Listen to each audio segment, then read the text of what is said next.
साथियों, भारत की communist party मार्क्सवादी की हरियाणा राज्य कमेटी नूंह और आसपास के इलाकों में जो सांप्रदायिक हिंसा और तनाव की जो स्थिति है उसके ऊपर अपनी गहरी चिंता प्रकट करती है।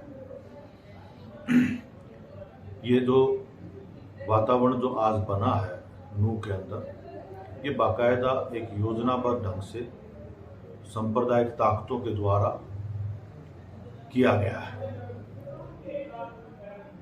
प्रशासन को, सरकार को तमाम उनकी जानकारी में ये सब घटनाक्रम था कि कुछ संघ परिवार से संबंधित विश्व हिंदू परिषद, बजरंग दल जैसे तथाकथित हिंदूवादी संगठन, उनकी तरफ से एक यात्रा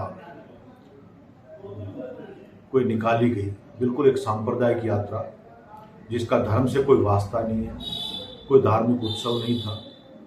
बाकायदा इसी मकसद से ये यात्रा निकाली गई थी, जिसके बारे में सरकार को, सुरक्षा एजेंसियों को, प्रशासन को पूरे इनपुट्स थे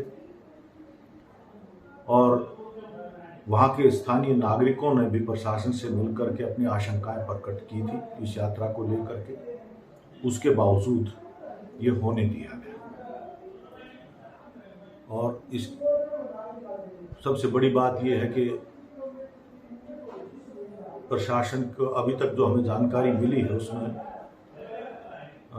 4 लोगों के मारे जाने की पुष्टि हुई है, जिसमें 2 होमगार्ड भी हैं। एक गुड़गांव की मस्जिद को आग लगाई गई बताते हैं, जिसमें इमाम को मारा गया है और काफ़ी बड़े पैमाने पर गाड़ियां फूकी गई हैं, तोड़ फोड़ की गई है। ये कोई पहली घटना नहीं है।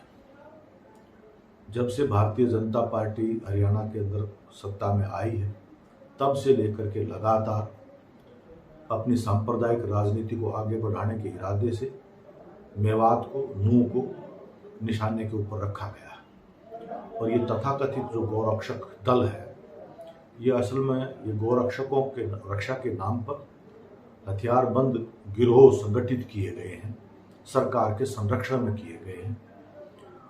अनेकों घटनाएं इससे पहले मेवात के अंदर हो चुकी हैं, हत्याएं की जा चुकी हैं। ये तथाकथित गोरक्षक घरों में घुस करके किडनैपिंग कर, किसी को भी गो तस्करी का नाम लेकर के पीटना, मारना, किडनैप करना, अनेकों घटनाएं इससे पहले हो चुकी हैं।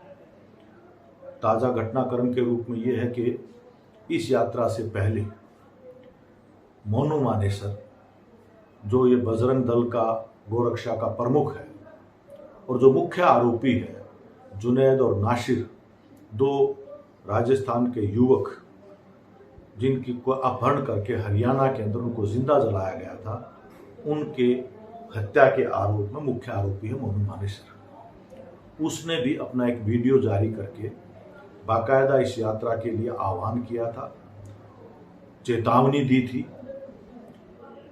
उसी के आधार के ऊपर ये आशंका सरेआम थी, जिसको प्रशासन को पता था।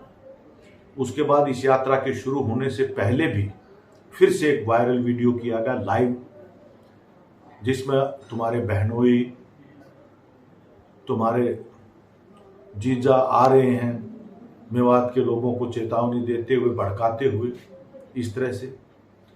और उसके बाद से यह हिंसा भड़की है। प्रशासन की तरफ से कोई कदम इसको रोकने के लिए नहीं उठाए गए। तो ये एक लगता है कि बीजेपी की तरफ से जो एक बौखलाहट है, क्योंकि वो अलग थलग पड़ चुकी है, उनकी राजनीति पूरे देश के स्तर के ऊपर आज उजागर हो चुकी है कि वो कॉरपोरेट परस्त है। वो उसके लिए एकमात्र तरीका है कि सांप्रदायिक ध्रुवीकरण, हिंसा, नफरत कैसे पैदा की जाए। ऐसा लगता है कि जैसे उन्होंने ये पूरा का पूरा प्रोजेक्ट जो मणिपुर में हो रहा है पूरे देश में दोहराने की तैयारी की हुई है। उसी की परिणति है जो आज ये हरियाणा के अंदर हुआ है। तो बहुत ही चिंतनीय है। हमने कल ही पार्टी की तरफ से तुरंत मुख्यमंत्री को पत्र लिखा था और जिसमें कहा था कि ये घटना जो घटित हुई है, इसकी निष्पक्ष स्वतंत्र जांच की जरूरत तो होगी ही, लेकिन कम से कम इस समय के ऊपर जरूरत है कि तुरंत प्रभाव से हस्तक्षेप किया जाए और आगे से कोई स्थिति ना और भड़के का बेकाबू ना हो, उसके अंदर कदम उठाए जाए। लेकिन उसके बाद भी आसपास के इलाकों में, गुड़गांव तक में, मानेसर में, सोहना में, पलवल के इलाकों में भी ये वारदातें हुई हैं, आगजनी की घटनाएं हुई हैं। ये तमाम सारी चीज़ें हैं और हमारे गृह मंत्री की तरफ से भी जिस तरह के बयान दिए गए वो भी बहुत ज़्यादा भड़काऊ थे। तो ये वास्तव में आज हमारे सब के नागरिक, हरियाणा के नागरिकों के लिए, तमाम अमन पसंद लोगों के लिए चिंता की बात है। और हम सबसे अपील करते हैं उन तमाम राज्य के, तमाम जिला के नागरिकों से वो अपने अपने इलाकों के स्तर पर भी खबरदार हों, सावधान हों, इस तरह की ताकतों को, उनकी साजिशों को कामयाब ना होने दें, अफवाहों को ध्यान ना दिया जाए, अपनी सद्भाव एकता को बना करके रखा जाए। और इसके साथ ही साथ हमारा ये कहना है तमाम राजनीतिक पार्टियों से भी, यहाँ की जो सेकुलर धर्मनिरपेक्ष पार्टियाँ हैं, कि वो मिल करके आज इस देश को बचाने के लिए, इस देश की अखंडता को बचाए रखने के लिए, हरियाणा के सद्भाव को, पहले भी बीजेपी जाति के आधार के ऊपर हिंसा करके जातिगत ध्रुवीकरण पैदा कर चुकी, अब ये सांप्रदायिक धार्मिक आधार के ऊपर ये लगातार इस तरह का अंजाम दिया जा रहा है।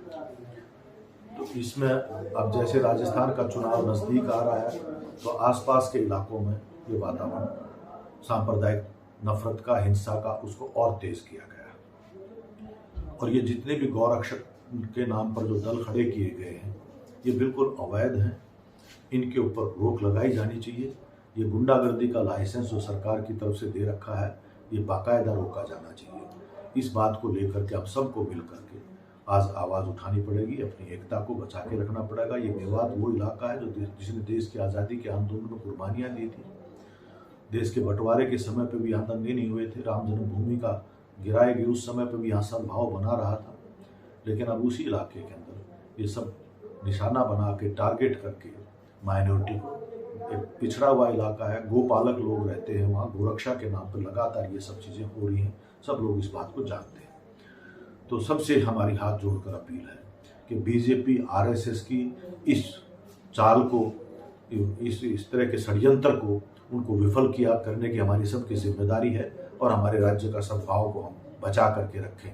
इस अपील, ये हम सबको अपील करते हैं। धन्यवाद।